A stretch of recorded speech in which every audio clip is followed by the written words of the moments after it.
With that, somebody I'm always allowed to talk to, and I'm glad for that, Chris Broussard comes on. Okay, Chris, I'm watching the Lakers last night. Once again, Lonzo plays the majority of the minutes, and they're more seamless. They are cleaner. He hit his shots. 7 assists, no turnovers. I'm telling you, I'm seeing a gap widen here. Lonzo works with LeBron better than Rondo. No question. Because, look, you got one player that needs the ball and that can't shoot. That's Rondo. You got another player who has proven he doesn't need the ball, and he can shoot off the ball, spot up shoot. That's Lonzo. Obviously, Lonzo's going to fit better with LeBron. So there's no question. I don't think it has to be a big issue because Rondo is fine coming off the bench, and he can be the leader of that second unit. The challenge for the Lakers is this. They are trying to do two things at once that don't necessarily go together. What's that? On the one hand, they're trying to see who they like among the young players. Okay. Who plays well with LeBron, who can handle the pressure of playing with LeBron and, you know, the pressure is to play at a high level. Okay. And who's a keeper going forward. Okay, so that the first thing they're doing is it's an audition. Right. Okay, right. what's the second thing? The second thing is they didn't want to just leave it to chance that, hey, maybe we'll hit rock bottom. They wanted to win to some degree now. They're not thinking championship, but they're thinking, hey, we do want to make the playoffs. We do want to make a little noise in the playoffs. That's why they went out and got Rondo, Lance Stevenson, and the veterans. Okay. So those don't necessarily go together. You heard Luke last night after the game when he was asked, why wasn't the ball in LeBron's hands on like 3 straight possessions? He said, well, we want to develop the young guys and see who can handle that person. Well, we got to win. Give it to LeBron and let's win. Or are we trying to develop the young guys? And that's what I mean. Oh, they don't go together. So your point is they got two things they're trying to do simultaneously, and they don't actually go together well. Right. This is not peanut butter and jelly. This is peanut butter and mayonnaise. Yes, exactly. Okay, so let's talk about the first thing, though, which is, and I believe this to be true, and I support Luke Walton on this. When I'm watching the Lakers, it is clear to me that, A, they've been in every single game they've played. This isn't the Rockets where you got a bunch of big contracts and you're getting crushed at home. This team's playing. That's promising. You're right. Right. I watch the Lakers every night, and last night they had 2 huge leads. Every game they've played, I don't recall Portland the opener. I felt like Portland controlled that game mostly. But they had a shot. They had a shot late. In the fourth quarter. So yeah. I would argue the winning thing, your second point, they're right on track. We didn't think they were. How many games they played so far this year? 8? Yeah, 3 and 5. Okay. Nobody thought they were going to be 7-1. You look at that. If I'd have told you they got to play San Antonio twice, they got to play Houston, they got to play at Denver, which everybody keeps telling me is the surprise team in the league. They got to go to Portland, and then they get Dallas and Phoenix. Most of you would have said 2-6. They're 3-5, and could easily be 6-2. Right. So I mean, I think they're in a. When I look at what's happening at Houston. I wake up this morning, I would feel great if I was Magic and Luke. Don't you think they think that? Well, they got a long way to go. Their defense is atrocious.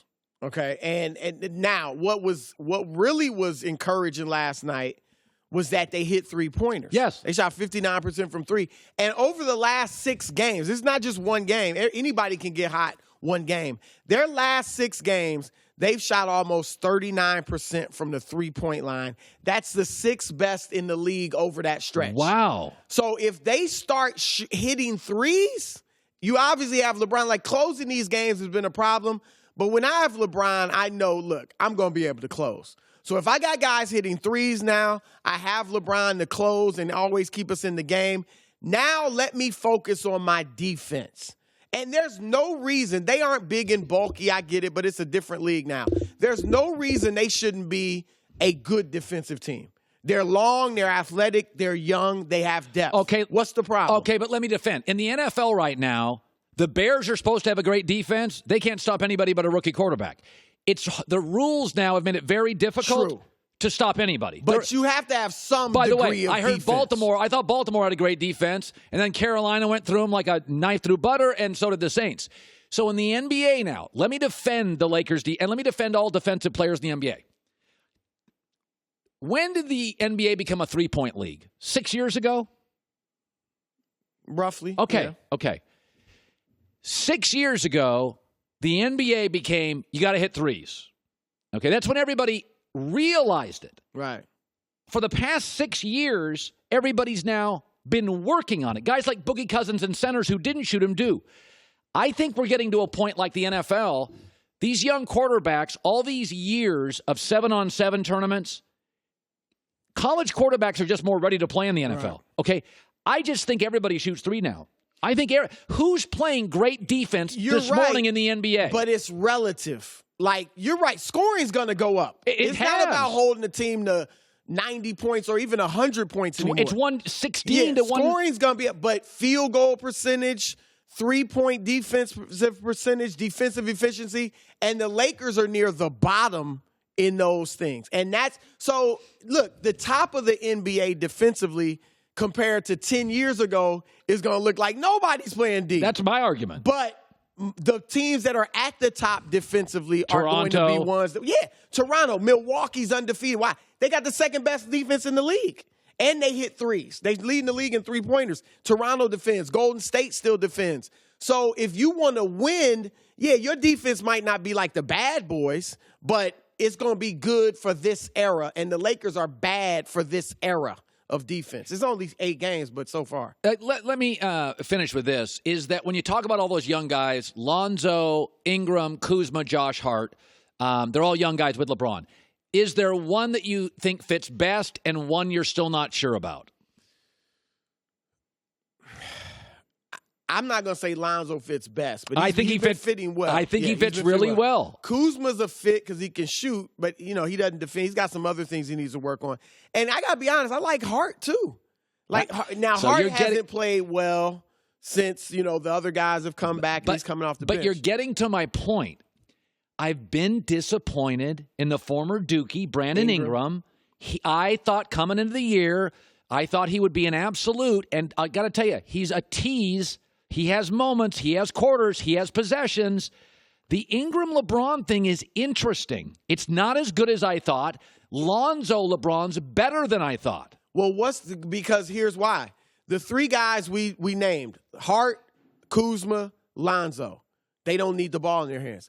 Ingram, what have we heard? Oh, he can play point guard. He can bring the ball up. I don't need that with LeBron James. The better players with LeBron are guys that can catch and shoot, know what to do without the ball, can move without the ball. And again, even though Lonzo's a point guard, he's never been a ball-dominant, over-dribbling point guard. That's a good point. He's always gotten the ball out of his hands. Good point. We talked about audition. This is an audition for Ingram. I'm not saying he can't play with LeBron. But it hasn't looked good so far. It hasn't looked good. And maybe the fight and the suspension disrupted that. Maybe. It's early. I'm not going to make a definitive decision yet, but I see what you're saying because, it hadn't been great so far. I got to tell you, there was a lot of haters on Lonzo Ball. He's pretty good. Well, let's not go overboard, Chris. Though. I like him. I've been sitting here saying maybe he could be Jason Kidd, and he could shoot it better than Kidd, obviously, right now. But let's not act like he's playing like an all-star. I just said I'm just saying, like, right? Right? Right. We're getting excited because he's hit some open threes. I'm just saying. He was the number 2 pick in the draft. He's supposed to be in the rafters. He's supposed to be better than Magic Johnson, I heard. Where's De'Aaron Fox? Where's Josh Jackson? I'm here. Where's Markelle Fultz? De'Aaron is balling. Sacramento's 5-3. They'd be in the playoffs if they started right now. I mean, that's ridiculous at 8 games. But still, they're 5-3. He's averaging 17 and 7. It is November 1st. You're telling me to calm down. Hi, everybody. Thanks for watching. Subscribe here to get the latest from the show. Also, be sure to check out more of the best clips from The Herd or go watch a few segments from other shows on FS1.